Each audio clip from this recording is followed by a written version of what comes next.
বিসমিল্লাহ। আমরা শুরুতে দেখেছি বৈদ্যুতিক ফিউজ বিষয়টা কি। আচ্ছা, আমরা যেসব ইলেকট্রিক্যাল যন্ত্রপাতি ইউজ করি বা সার্কিট যেটা ইউজ করি, তো ওগুলোতে সাধারণত যে তারটা থাকে সেটা হচ্ছে তোমার তামা বা অ্যালুমিনিয়াম ইত্যাদি ধাতুর। সাধারণত আমরা যে কপারের তার এটা বেশি ইউজ করা হয়। আসলে কপারের তার না, তোমার একটা শঙ্কর ধাতু তার ইউজ করা হয়। আচ্ছা, যাই হোক আমরা যেসব বর্তনীতে যে তারটা ইউজ করি সেটা হচ্ছে তোমার তামা বা অ্যালুমিনিয়াম এই জাতীয়। তো এমন হতে পারে যে কখনো কখনো তোমার মেইন লাইন থেকে কারেন্টের সাপ্লাইটা বেশি চলে আসছে। তো কারেন্টের সাপ্লাইটা বেশি চলে আসলে এই যে তারগুলো যে উপাদান দিয়ে তৈরি আমাদের তামা অ্যালুমিনিয়াম বা ওই উপাদান, ওগুলোতে একটা নির্দিষ্ট গলনাঙ্ক আছে। যেমন ধরো তামার গলনাঙ্ক হচ্ছে 1085°C, আবার অ্যালুমিনিয়ামের গলনাঙ্ক হচ্ছে 660°C। তো যখন বেশি পরিমাণে কারেন্ট আসবে, তো আমরা জানি বর্তনীর তারের মধ্য দিয়ে আমার কারেন্ট প্রবাহিত হলেই আমার কি হবে, তাপ উৎপন্ন হবে। তো বেশি পরিমাণে কারেন্ট প্রবাহিত হলে আমার কি বেশি পরিমাণে তাপও উৎপন্ন হবে।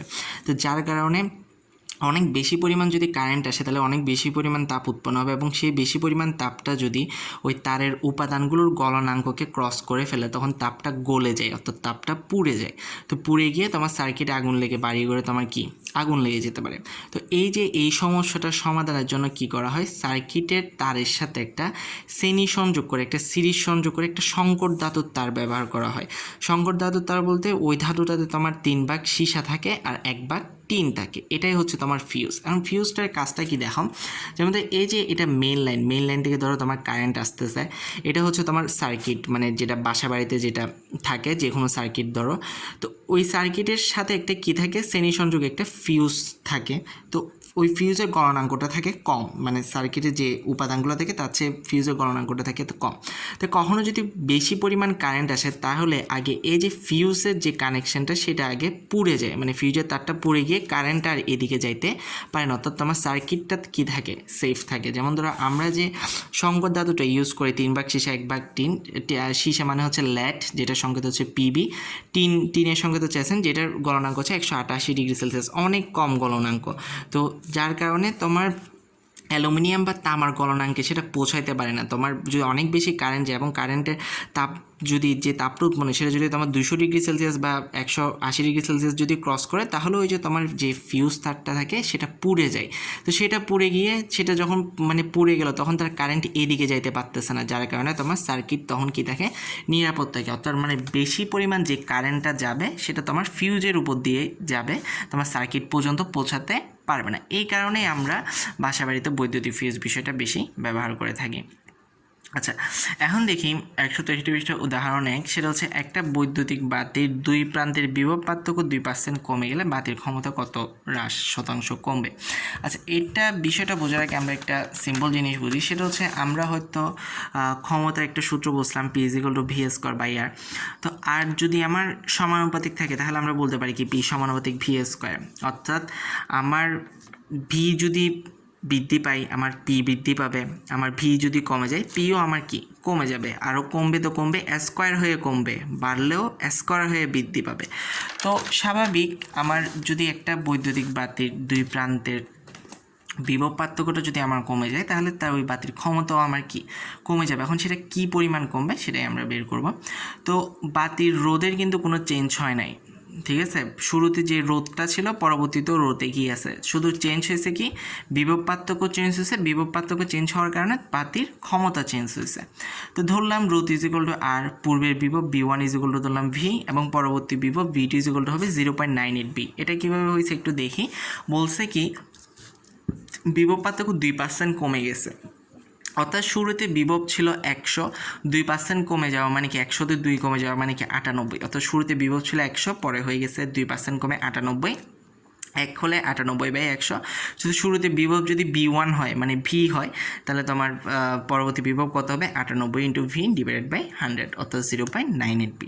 তো আমরা জানি P = V²/R। এখন ইজি, আমরা প্রথমটার পাওয়ারটা নির্ণয় করি, শুরুর দিকে ক্ষমতা কত ছিল সেটা আমরা নির্ণয় করি। পূর্বের ক্ষমতা ছিল P1 = v1 square by R সমান ভি স্কোয়ার বাই আর। পরবর্তী ক্ষমতা ছিল p2 equal to v2 square by R সমান এত।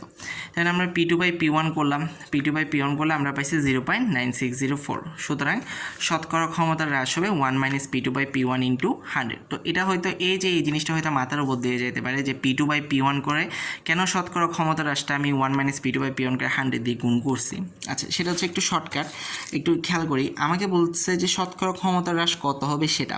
আচ্ছা, আমার শুরুতে ক্ষমতা ছিল কত, p1, এবং পরবর্তীতে ক্ষমতা হয়েছে p2। তো আমার ক্ষমতা হ্রাস হয়েছে তাহলে কত, মানে আমার ক্ষমতা কমে গেছে কত p1 মাইনাস p2 পরিমাণ।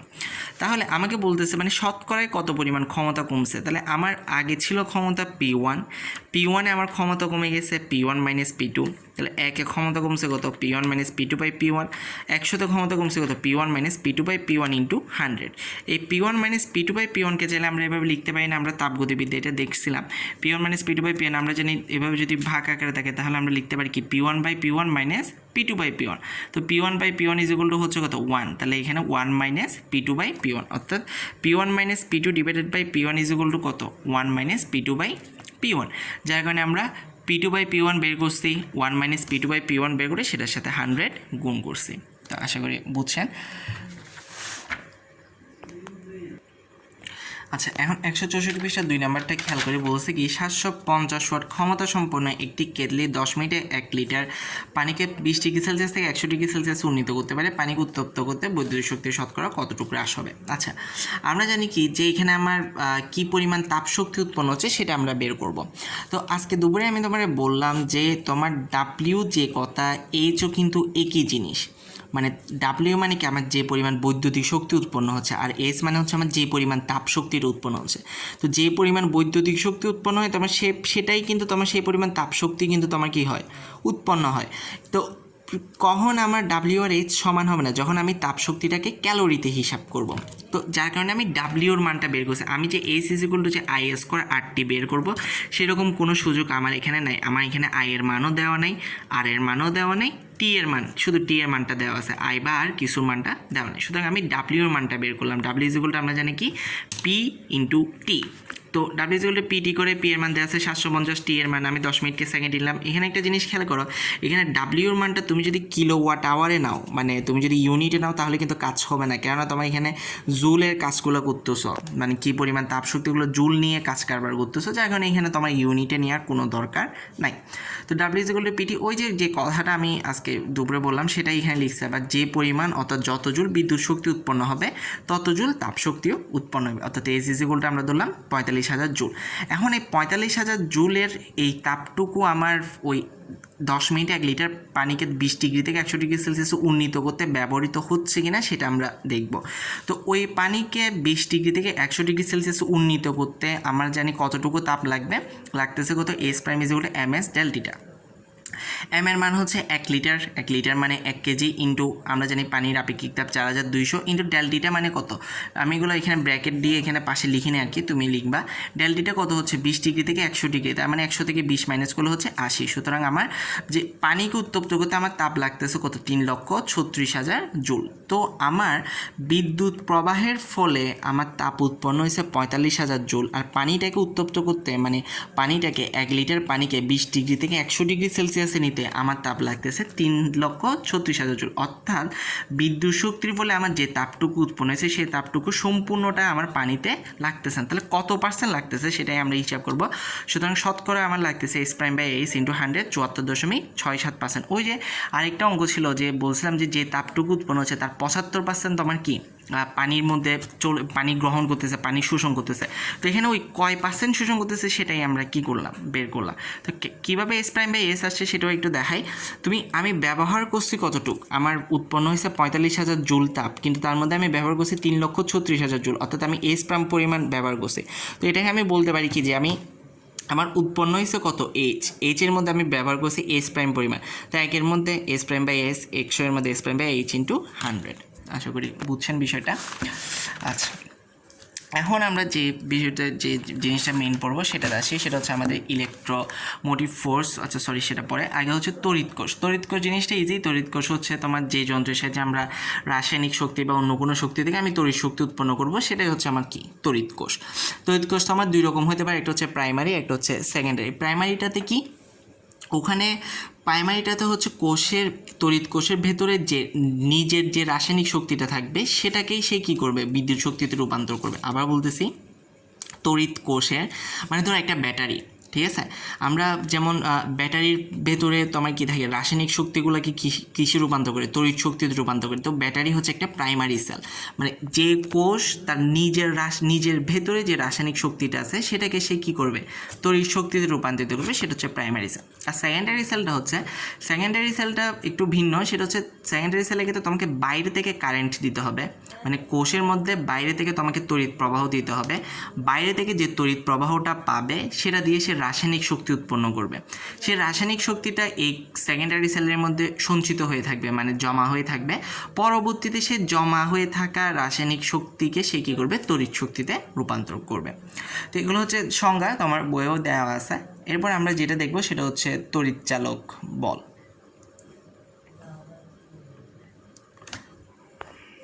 আচ্ছা, তড়িৎচালক বলকে অনেক সময় পরীক্ষায় তড়িৎচালক বল বা শক্তি না বলে তোমাকে এভাবে সংক্ষেপে ইএমএফ বা এভাবে ছোটো হাতের ইএমএফ দিতে পারে, কেননা এটার ইংলিশ হচ্ছে ইলেকট্রোমোটিভ ফোর্স। EMF দিয়ে ইএমএফও বলতে পারে।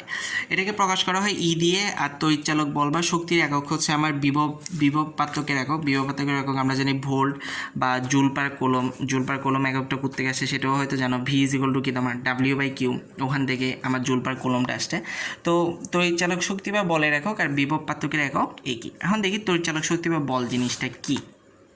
আচ্ছা, ধরলাম এটা হচ্ছে আমার একটা বর্তনীর মধ্যে আমি একটা কোষ রাখলাম। তো অনেক সময় হয়তো এই জিনিসটা বুঝবা না যে একটা তড়িৎ কোষ মানে হচ্ছে একটা সেল। একটা তড়িৎ কোষকে আমরা এভাবে প্রকাশ করব, যেমন ধরো আমরা ক্যাপাসিটর মানে ধারককে কীভাবে প্রকাশ করতাম, ধারককে প্রকাশ করতাম আমরা দুইটা সমান দাগ দিয়ে আমরা ধারককে প্রকাশ করতাম। কিন্তু তড়িৎ কোষের ক্ষেত্রে তুমি দুইটা সমান দাগ দিবে না, একটা বড় দাগ একটা ছোটো দাগ। বড় দাগটা হয় পজিটিভ আর ছোটো দাগটা হয় নেগেটিভ।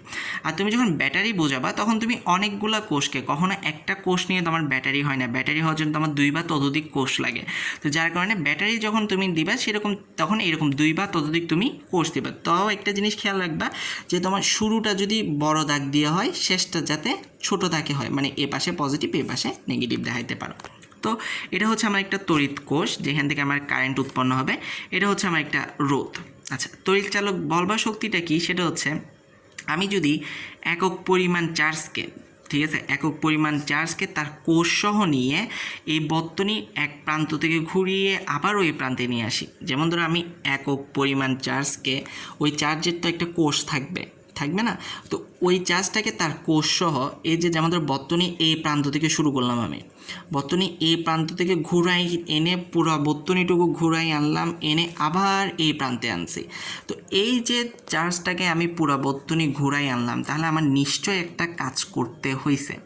সেই কাজটাকেই আমরা বলবো কি, তড়িৎচালক বল। এবং তো 1 ভোল্ট তড়িৎচালক বল বা 1 জুল পার কুলম তড়িৎচালক বল বলতে বোঝাবে যে তুমি 1 কুলম চার্জকে ওই চার্জের কোষসহ বর্তনী এক প্রান্ত থেকে ঘুরিয়ে আবার ওই প্রান্তে আনতে তোমাকে 1 জুল পরিমাণ কাজ করতে হয়েছে।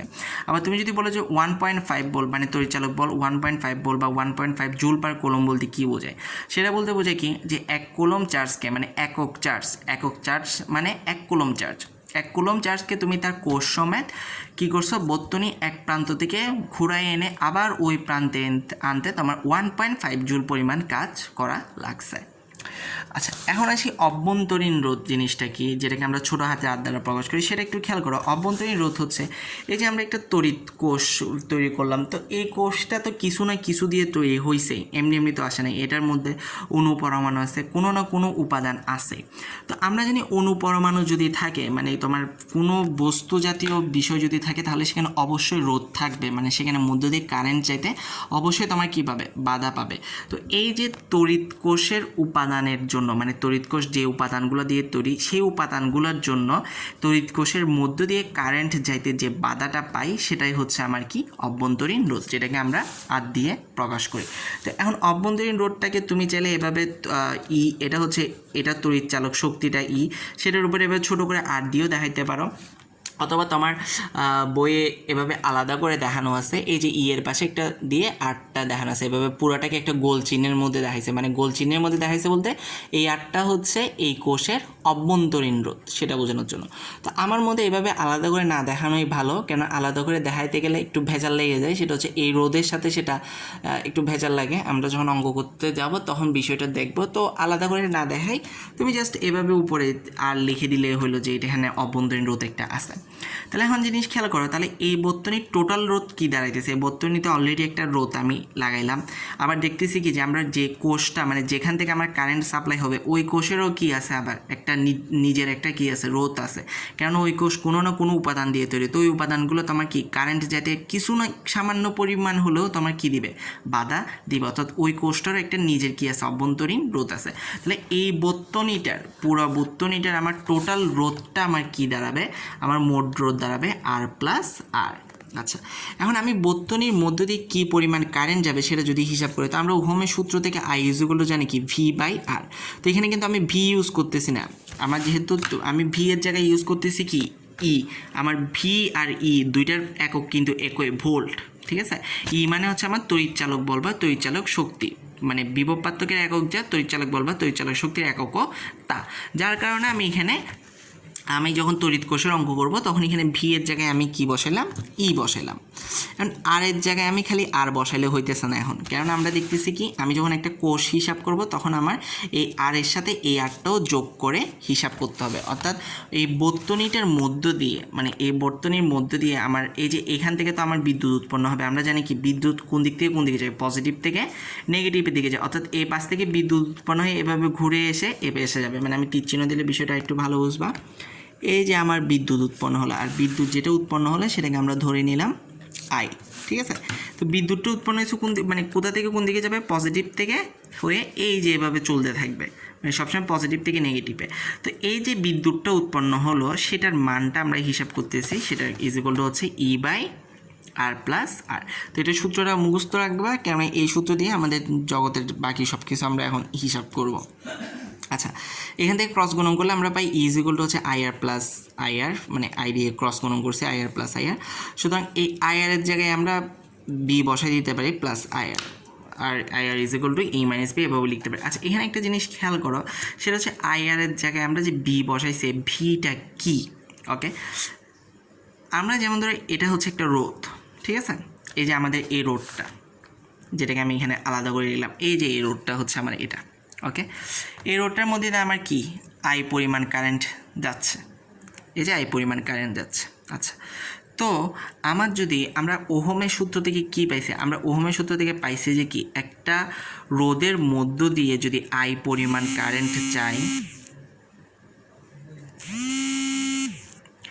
একটা রোদের মধ্য দিয়ে যদি আই পরিমাণ কারেন্ট যায়, তাহলে আমরা ওহমের সূত্র থেকে কি লিখতে পারি, ওই রোদের দুই প্রান্তের বিভব পার্থক্য, মানে ওই রোদের এই পাশে একটা বিভব এই পাশে একটা বিভব আছে না, এই দুই প্রান্তের বিভব পার্থক্যটা, ওই রোদের দুই প্রান্তের বিভব পার্থক্য আমরা এখান থেকে কি লিখতে পারি, ভি ইজ ইকুয়াল টু ওই রোদের মধ্যে দিয়ে যে কারেন্টটা যাচ্ছে সেটা ইনটু ওই রোদের রেজিস্ট্যান্সটা। তো এখানে এই যে আই আর মানে হচ্ছে আই হচ্ছে কি এই রোদের মধ্যে দিয়ে যে কারেন্টটা যাচ্ছে সেটা ইনটু রেজিস্ট্যান্সটা, তার মানে হচ্ছে এই দুই প্রান্তের বিভব পার্থক্যটাই হচ্ছে আমার এখানে ভি, অর্থাৎ এখানে ভি মানে হচ্ছে এই রোদটার দুই পাশের কি বিভব পার্থক্যটা। আশা করি বুঝছেন। আচ্ছা, তো সেজন্য আমি লিখলাম V is equal to I R. আচ্ছা, এখন আই আরকে এই যে যেটা আছে যে আই ইন্টু স্মল আর, সেটাকে আমরা লস্ট ভোল্টেজ বলি। কেন লস্ট ভোল্টেজ বলি সেটা একটু খেয়াল করো, সেটা হচ্ছে তোমার এখানে এর যে মানটা ইজ ইকুয়াল টু কি তোমার ভি প্লাস আই আর। আচ্ছা, এখানে এর যে তড়িৎ চালক বলটা থাকে, মানে আমি এর মান ধরলাম 6 ভোল্টেজ, ঠিক আছে, এর মান ধরলাম আমি 6 ভোল্ট, তাহলে 6 ভোল্ট পুরোটাই আমার কি এই রোদের দুই পাশে পাওয়ার কথা ছিল, মানে এই রোদের দুই পাশে আমি যদি একটা ভোল্ট মিটার বসাই, আমরা বিভব পার্থক্য হিসাব করি ভোল্ট মিটার দিয়ে, মানে একটা ভোল্ট মিটার নিয়ে এই রোদের দুই পাশে এভাবে আমি বসালাম। বসালে আমার পুরো রোডটাই মানে এই যে এখানে ব্যাটারির মানে কোষের যে রোডটা 6 ভোল্টেজ সেটাই আমার কি এখানে পাওয়ার কথা ছিল, কিন্তু দেখা যাবে কি 6 ভোল্টেজ রোধ আমার এখানে পাবো না। কিছু রোধ আমার এখানে অভ্যন্তরীণ ওই যে ভেতরে যে অভ্যন্তরীণ রোডটা আছে সেটা খেয়ে ফেলবে, মানে সেই দিকে চলে যাবে। এই যে এখানে দেখো পুরো রোডটা কিন্তু মানে পুরো ভোল্টেজটা কিন্তু আমি পাচ্ছি না। আমার ই ইজ ইকুয়াল টু কি ভি প্লাস আইআর, মানে আমি কিন্তু পুরোপুরি এভাবে পাচ্ছি না, মানে ই ইজ ইকুয়াল টু ভি কিন্তু আমি পাচ্ছি না, মানে ই এর কিছু যাচ্ছে আমার ভিতে, ভিতে মানে কি এই দুই পাশের বিভব পার্থক্যে, আর কিছু যাচ্ছে তার অভ্যন্তরীণ কোষে, যেহেতু অভ্যন্তরীণ একটা রোধ আছে সেখানে কিছু যাচ্ছে, তো যার কারণে আমি পুরোটুকু পাচ্ছি না। তো এটাকেই বলা হয় তো আমার কি লস্ট ভোল্টেজ, মানে যে ভোল্টেজটা আমি পাচ্ছি না, যে ভোল্টেজটা আমি হারাই ফেলছি সেটাই হচ্ছে আমার কি আইআর, যেটা আমি কোষের মধ্যে হারাই ফেলছি, কোষ অভ্যন্তরীণ রোধ থাকার কারণে, যেটা আমি তোমার এই যে বর্তনীর ভোল্টেজের মধ্যে আমি সেটাকে পাচ্ছি না, সেটাই হচ্ছে আমার লস্ট ভোল্টেজ। তো কখন আমার E is equal to V হবে? E is equal to V হওয়ার সত্য হচ্ছে দুইটা, যেহেতু আমার E is equal to V plus IR, তো আই ইজ ইকুয়াল টু যদি তোমার 0 হয়ে যায়, আই ইজ ইকুয়াল টু 0 হলে যেমন এখান থেকে আমরা লিখতে পারি আইআর ইজ ইকুয়াল টু কি ই মাইনাস বি, তাহলে আই ইজ ইকুয়াল টু যদি আমার 0 হয়ে যায় তাহলে আইআর ইজ ইকুয়াল টু তোমার কী হয়ে যাবে 0 হয়ে যাবে। তো সুতরাং 0 ইজ ইকুয়াল টু হবে কি E minus B, B is equal to E is equal to B. অথবা আমার আর ইজ ইকুয়াল টু যদি 0 হয়ে যায় তাহলে আইআর ইজ ইকুয়াল টু তোমার কী হয়ে যাবে 0 হয়ে যাবে, 0 is equal to E minus B সমান E is equal to B. তো এটা হওয়া কিন্তু অসম্ভব, আর ইজ ইকুয়াল টু 0 হওয়া কিন্তু অসম্ভব, মানে অভ্যন্তরীণ রোধ 0 হওয়া অসম্ভব। কেন অভ্যন্তরীণ রোধ 0 হওয়া অসম্ভব? কেননা আমি এই যে কোষটা যে তৈরি করব তার মধ্যে কোনো না কোনো কিছু না কিছু উপাদান দিয়ে তৈরি করব, এবং সেই উপাদানগুলোর খুব সামান্য পরিমাণ হলেও আমার কি থাকবে, রোধ থাকবে, অর্থাৎ অভ্যন্তরীণ রোধ খুব সামান্য পরিমাণ হলেও থাকবে, যার কারণে আর ইজ ইকুয়াল টু আমার 0 হওয়া অসম্ভব। কারণ আই ইজ ইকুয়াল টু 0 হওয়া সম্ভব কি না? হ্যাঁ, আই ইজ ইকুয়াল টু 0 হওয়া সম্ভব, তখনই সম্ভব যদি এই বর্তনীর কোনো জায়গায় ছিঁড়ে যায়। আমরা যদি বর্তনী ধরো এই জায়গাটা ছিঁড়ে গেছে, যেমন ধরো সাপোজ এই যে এখানে ছিঁড়ে গেছে, তাহলে কি আর কারেন্ট যাবে? কোনো একটা তার যদি ছিঁড়ে থাকে তাহলে ওই তারের মধ্যে দিয়ে কি কারেন্ট যায় না, ওই তারের মধ্যে দিয়ে কোনো কারেন্ট যাবে না যখন বর্তনীটা ছিঁড়ে থাকবে, মানে তারটা ছিঁড়ে থাকবে। অর্থাৎ আই ইজ ইকুয়াল টু 0 হওয়া আমার সম্ভব, আই ইজ ইকুয়াল টু 0 হবে যখন বর্তনীটা ফাঁকা থাকবে, মানে বর্তনীর মধ্যে দিয়ে বর্তনীটা ছিঁড়ে যাবে বা তারটা ছিঁড়ে যাবে, তখন আমার আই ইজ ইকুয়াল টু 0 হবে, এবং আই ইজ ইকুয়াল টু 0 হলে আমার হবে কি ই ইজ ইকুয়াল টু ভি। তো এগুলো ছিল তোমার সূত্রগুলো মাথায় রাখলে, এবং এটা হচ্ছে তোমার লস্ট ভোল্টেজ আইআর, যেটা আমরা কি অভ্যন্তরীণ রোধ থাকার কারণে যেটা আমরা কি হারাই ফেলতেছি, মানে পুরো ভোল্টেজটা আমরা কি এখানে পাচ্ছি না, কিছু ভোল্টেজ এই যে কোষের ভেতরে অভ্যন্তরীণ রোধ থাকার কারণে ওখানে হারিয়ে যাচ্ছে। আচ্ছা, এখন আমরা ম্যাথের মধ্যে আসি। তো আমার বইয়ে একটা ম্যাথ এই যে এখানে দেওয়া আছে, ম্যাথ করলে বিষয়টা একটু ক্লিয়ার হয়ে যাবে আরও ভালোভাবে। কই গেল? এই যে 160 পৃষ্ঠার মধ্যে মেবি না, সরি 166 পৃষ্ঠায়, 166 পৃষ্ঠায় এই যে এখানে যে ম্যাথটা দেওয়া আছে সেটা একটু আমরা করি, হিসাব করো লিখে দেওয়া আছে, সেটা একটু করি আমরা, তাহলে একটু বিষয়টা একটু ক্লিয়ার হবে। বলা হচ্ছে কি একটা কোষের তড়িৎচালক শক্তি হচ্ছে 2 ভোল্ট, কোষের সাথে 10 ওহম এবং একটি রোধক যোগ করায় বিভব পার্থক্য দাঁড়ায় 1.6 ভোল্ট। কোষের অভ্যন্তরীণ রোধ এবং নষ্ট ভোল্টেজ কত?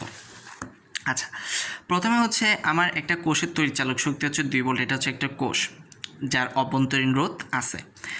ওই কোষের মধ্যে আমি এখন একটা এক্সট্রা রোধ লাগাই নাই, তো ওই কোষের মধ্যে আমি একটা এক্সট্রা রোধ লাগাইলাম, কত ওহমে একটা এক্সট্রা রোধ লাগালাম 10 ওহম।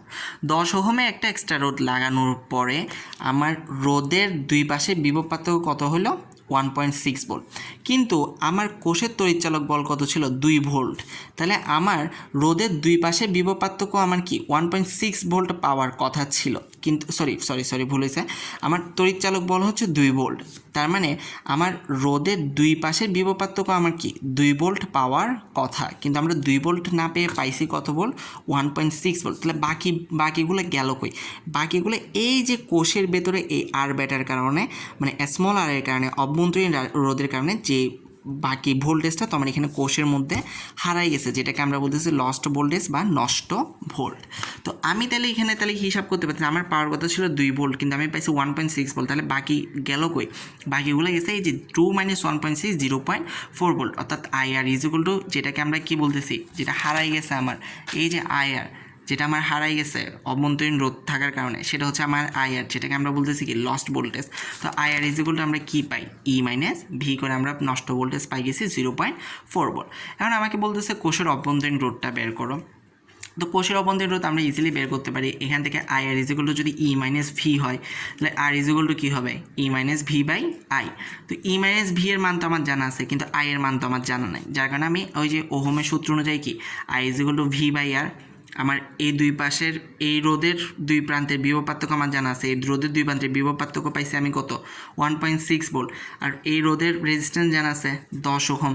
তো আর আইটা কিন্তু এই রোদের মধ্য দিয়েও যাচ্ছে, কিন্তু একই আই যাচ্ছে, ঠিক আছে।